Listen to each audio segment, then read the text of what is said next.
A very important question to ask yourself before spending your hard-earned dollaroonies on a brand spanking new audio interface is how many inputs and outputs you are actually going to need for a comfortable experience. You don't want to overspend on things you will find no use for, but at the same time, you also don't want to spend the bare minimum, as chances are that decision is going to backfire and leave you with a very bare bones piece of hardware you're going to outgrow pretty fast.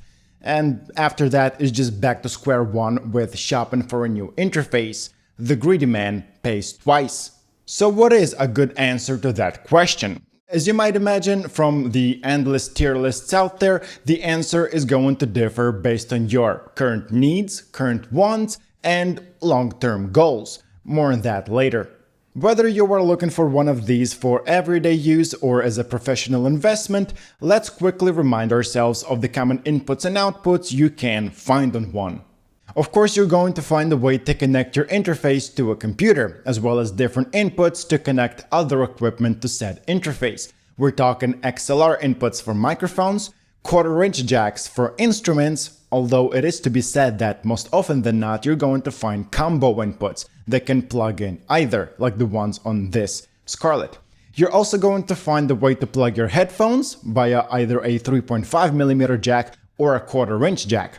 And yes, this is the same connector you use for instruments. It's a pretty common connector in audio, although plugging a guitar into a headphone port will not produce whatever results you're expecting it to.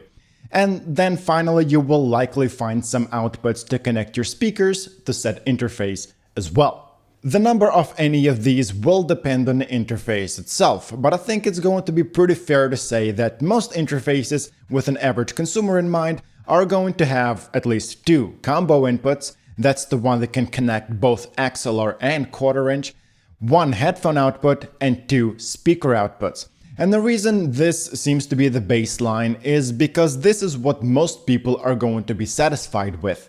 Look at it from this perspective. Most of us work with a single microphone, leaving the second combo input free if we want to, say, plug in a guitar and strum something. At the same time, we also don't need more than one headphone output, and people who need more than two speakers at a time are not usually the target audience of these little boxes, or at least not at the budget level. So what does all of that mean for you? The first question to ask yourself is, what are you going to do with your interface in both near and not so near future? If your reason for buying one is being a one-man show, you aren't likely to be benefiting from more than two inputs, even if you're planning on taking music production more seriously. Unless you're actively looking for hardware that needs to be connected to an audio interface on at least a semi-regular basis, such as microphones or instruments that use either XLR or quarter-inch jacks, two inputs are just plenty. So when is it not enough? You're going to want to look into interfaces that offer more inputs and outputs when you run out of places to plug your hardware, but you still haven't run out of hardware to plug.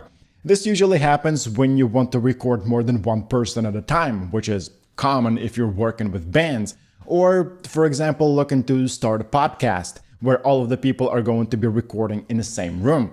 The same thing happens if you're doing music live. You're going to want to have all of your gear connected, plugged in, and ready at all times. Another common reason for getting an interface with lots of inputs is recording live drums, because you're going to want to have at least 3 to 4 microphones to be able to capture the full sound of a drum kit.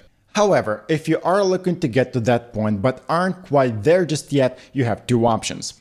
Some audio interfaces allow chaining several units together so they can be used in unison.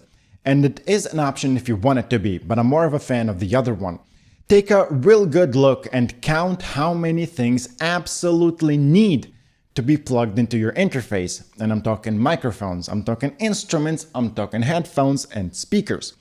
Then ask yourself whether there's a slight chance you're going to be interested in any of the activities that require more than that. Not necessarily long-term, but short-term. These are recording more than one thing at a time or outputting to more than one pair of speakers at a time. If the answer to both of those is no, any average consumer audio interface with two combo inputs will do the job just fine.